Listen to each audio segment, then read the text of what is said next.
Hi guys, welcome back to the Pierre Subeh Experience. We are currently on our third episode of the podcast, and I'm so excited to be here again with you. Today I'm talking about why I found out that I'm in a cult, and why I think you're also in a cult, and why I think we're all in probably multiple cults at the same time, and we just don't know it.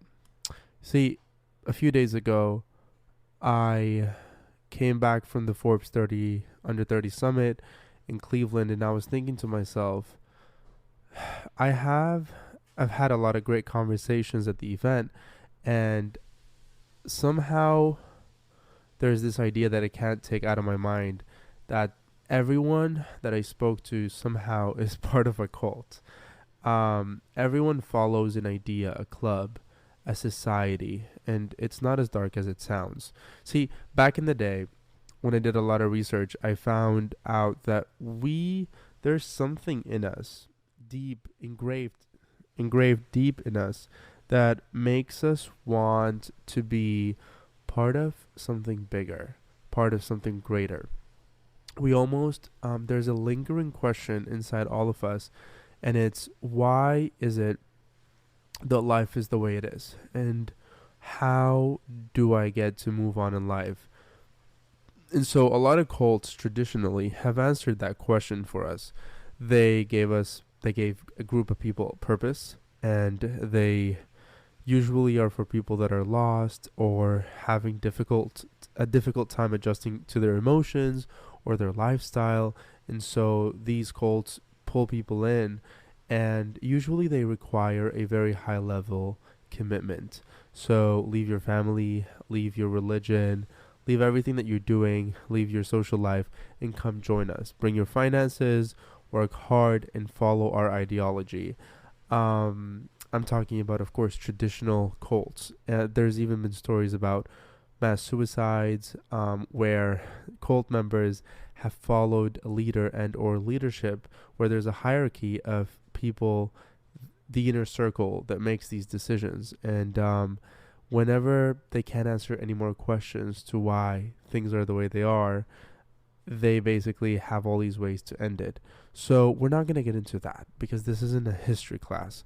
Today I want to talk more about modern cults. You see, yes, I'm talking to those that love football teams, that follow an artist closely, that believe the type of food they eat is the best food. All those are actual modern cults, and some of them way more extreme than others, that take us away from a regular life and make us members. You see people at concerts that can barely pay for their rent, yet they're going to every stadium tour stop of Taylor Swift, and nothing wrong about that. I'm just saying. You see people buying all the merch in the world of their favorite artist or football team or baseball team or whatever other sports you guys are into, and they're just spending all their money on that specific thing that they do. And we do worship these people. I was recently listening. Today's episode is inspired by my idol, Emma Chamberlain, who created a very similar episode talking about actual cults. But she covered the same idea, which is that we humans, even Emma, I think, believes that she has some sort of cultish following to Cycle Bar or whatever cycling group she does or she's a part of. I know my mom for a fact is incredibly cultish. She, in a good way, she now is in love with salsa. So she's going to this salsa class and she loves the people that teach her salsa. Yoga. She's always doing these yoga groups and she joins every Thursday at 7 p.m. and it's like a religious thing. My mom can cancel any plan for anything, but yet she would not cancel that one. And yeah, I'm sure it's for her health, but there is a cultish idea behind it where she is so excited to show up.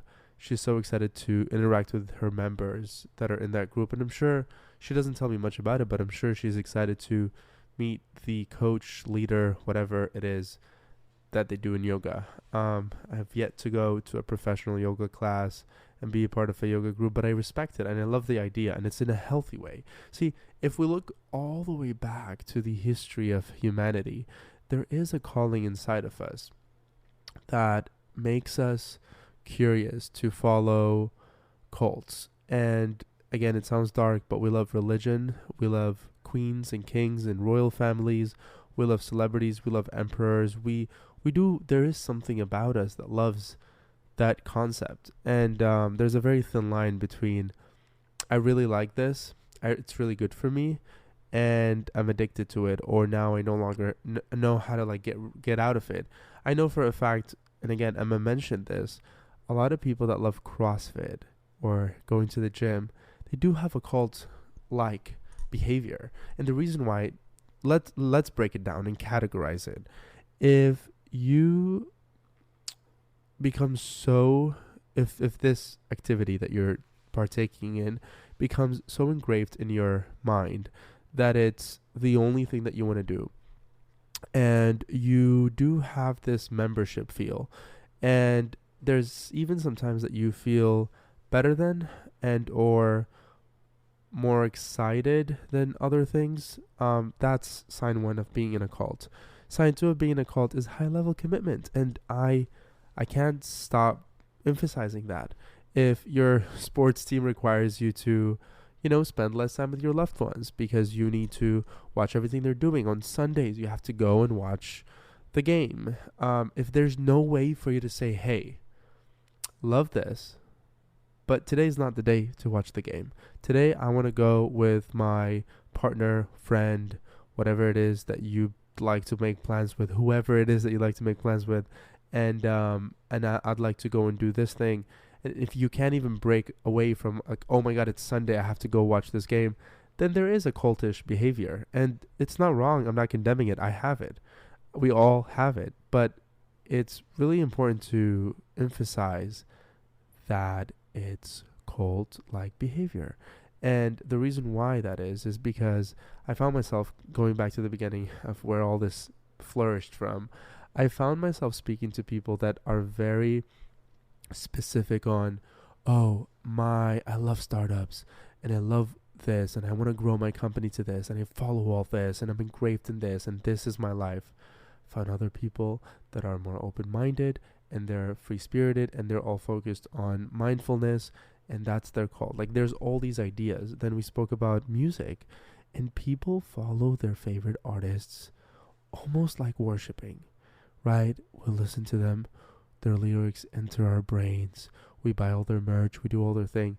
If you really think about it, there is a modern cult-like behavior in all these actions, because again, there is a very thin line between normal and not normal in my opinion, because I love a lot of YouTube, love YouTubers. I'm addicted to the internet in a way, not addicted that I can't not be on it, but addicted that I love it. And so I love it so much that I never thought about getting actual cable TV, never had a subscription, probably never will, just because I love the internet. But I have the self-control to say, hey, it's enough. Love this YouTuber, but it's time to go make dinner. It's time to go spend time. I can do that easily. And I'm not so involved in their lives that I know everything about them and all the comment section. So I'd like to think that there's a lot of things I enjoy doing that I don't partake in a cultish way. And I do think, and again, this isn't life advice, but it kind of is life advice. I do think that if all of us take a second to think about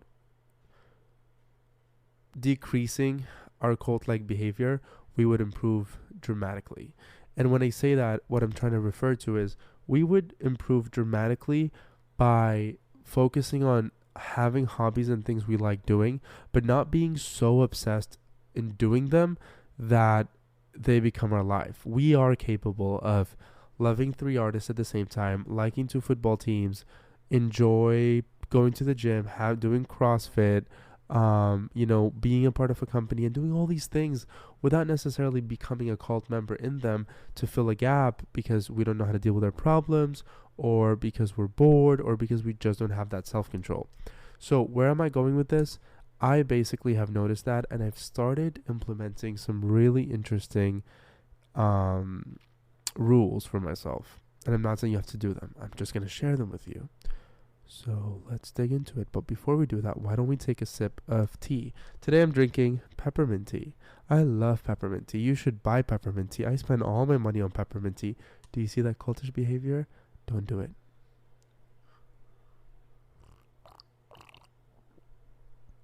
So good. You guys are asking me in my DMs for this mug because this is the El Fajr mug from one of my favorite 21 plus brands, and you guys are asking me about actually why isn't there any El Fajr stuff around me today?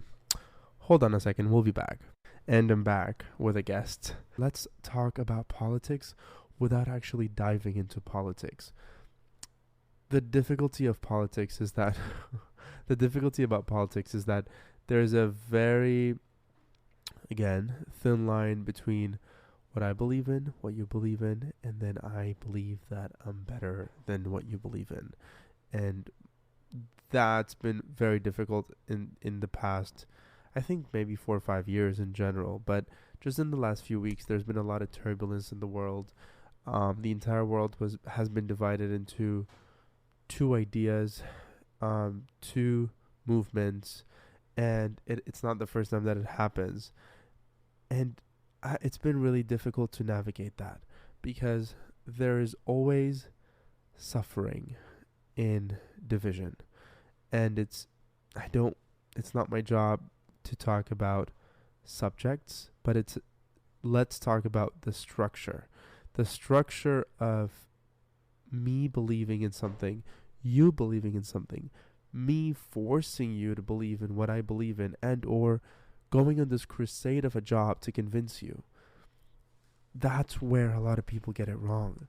I truly believe in whenever you're hearing that one group of people and or one government and or one party and or one anything is perfect, incredible, not capable of making an error, when everyone is just blindly supporting one artist or one party or, again, like one thing, something fishy is going on. And it's not that deep. It's not that difficult to find out. We're all adults. And for those of you that are not adults, I'd like to think that you think like an adult. And or you're curious to think like an adult. And when I say we're adults, I don't mean we're 18 plus. I mean we're very mature. It's the way I refer to mature thinking. Remember that any space that doesn't push you to do critical thinking is a bad place for you, and you should probably not be there. If you're in a group that is making you feel uncomfortable to have critical thinking and question and ask and educate and question multiple sources, question evidence, then you're probably A, in a bad cult, B, in a wrong space, C, I don't know, just get out. Just get out of that space, because any place that doesn't invite critical thinking is a place that is black and white. The world is not black and white. Truth is not black and white. And so for those reasons, I'm always really skeptical of choosing the left side or the right side, the upside or the lower side, because I don't really think that it's about choosing. I mean, maybe the only thing you can choose between is, hey, I'm going to go to a sports game and I'm going to support this team, but for fun. If we win, I'm not going to shame other people. If I lose, I'm not going to spit on other people. Like, it's just, let's go for fun. Let's support someone. Cute. But to take that to the real world, company over company, country over country, business over business, it becomes very cult-like when we don't have critical thinking to ask ourselves, hey, this person is pushing their thoughts and ideas on me, but they're not even allowing me to question them. They're not even open to feedback. And they believe that everything that my people do, my team does, whatever it is, like my group, my favorite artist does, is wrong. That is a major red flag. And so I'd say from now on, I've chosen to put myself in conversations, sorry about that, in conversations that don't necessarily limit critical thinking and allow me to ask questions. And my closest friends are the ones that honestly never take one side.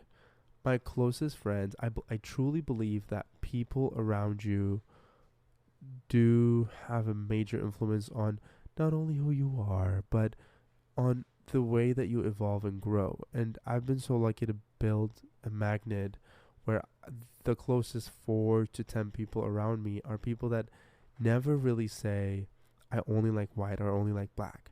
We're constantly questioning why, how, educate me, show me. Let's question this evidence. Let's look at this thing. Why is this artist great? Oh, you're a huge fan of Beyonce? That's awesome. I actually like Taylor Swift. Oh, I like her too. I could like both. Oh, I like this person because they're a great performer. I like that person. But the moment that it becomes, and again, I'm talking about artists because it's the easiest example. Actually, maybe it's not. Maybe I'll still offend some of you, in which I apologize. I don't want to offend anyone because I really want you guys to get the concept. And the concept here is, and that I'm trying to draw this in your mind so I can transport a complex idea from my brain to your brain. And it's that we should always invite ourselves to be part of conversations that don't have right and wrong, but rather questions and questions and questions. And then the way that could be carried into actions today that you could take, just think about what you're doing. Think about how you spend your time in life. Think about what actions you take and ask yourself, am I forcing myself to do things because I'm afraid to critically think about maybe my mindset is wrong. Maybe I need to educate myself a little bit more. And maybe I should go more to independent sources. When we're in school, they tell us, you have to cite citations and they have to be independent and you can't use Wikipedia and all that stuff.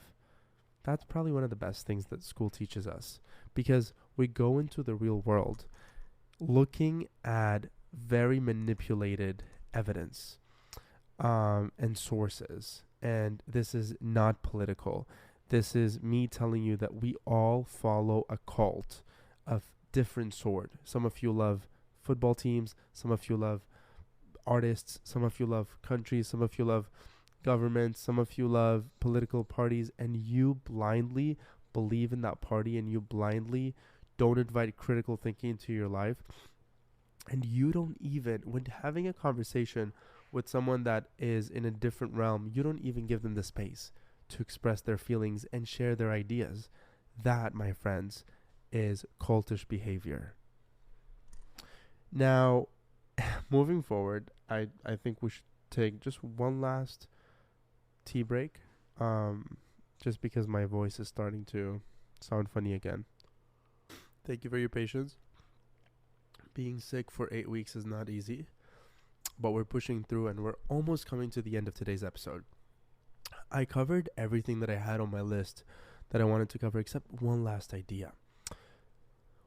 I want to close today's episode by saying that it's incredibly valuable to carry yourself thinking that you're wrong. Let me explain. Nothing good can come out. You cannot grow by waking up and saying, I'm right.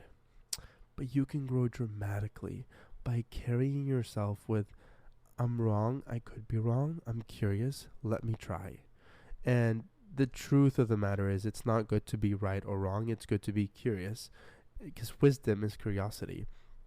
The wisest person in the room is the quietest one, not the one yelling and screaming and leading with emotion.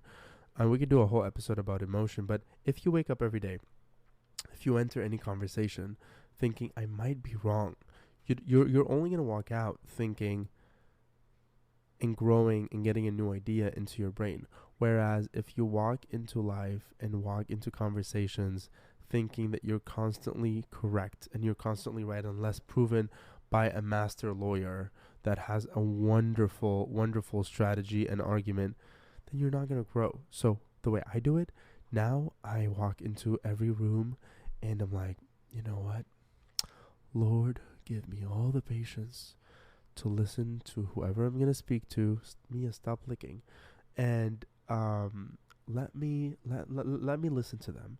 Let me give them the benefit of the doubt. And if I still don't believe in it, I'll kindly not believe in it. I'm intelligent enough to understand ideas and not just absorb them like a sponge if I don't see them fit for me. But just remember this. If you wake up every day and you think of yourself, maybe I could be wrong, you'd learn and you'd enjoy and you'd grow so much more than waking up every day and saying, I'm right, I know everything, and I'm going to prove the world wrong. Take that attitude if you're a lawyer going to an argument. Take that attitude if you need to go and kill it with confidence on the runway. But don't take that attitude into everyday life, because it will make you unbearable to be around. And you will not become a magnet of just wisdom and incredible people that you could attract into your circle. I think the greatest gift in my adult life after 18 is that I was able to find people around me that truly make me question everything I believe in constantly. And that's where the biggest amount of growth happens, when we are not involved into cults that make us feel this is the only right way, but rather people that actually make you question everything that you think about, every idea. And that's how growth is accomplished. So I hope today's episode was helpful. Thank you so much for being a part of the Pierre Subeh Experience. I would truly appreciate it if you can leave our podcast a review and share it with a friend, download, follow. But most importantly, I just like to leave you with a disclaimer, and it's that none of this is life advice. I'm not a therapist. I am just a friend speaking to a friend. And I also want to let you know that everything that we speak here and the Pierre Subeh Experience podcast has no affiliation with everything I do in my private investments, the companies I'm involved with, my affiliation with Entrepreneur Magazine and Forbes Magazine. Thank you, and have a wonderful day, night, evening, week, month, year. I'll see you in the next one. Bye.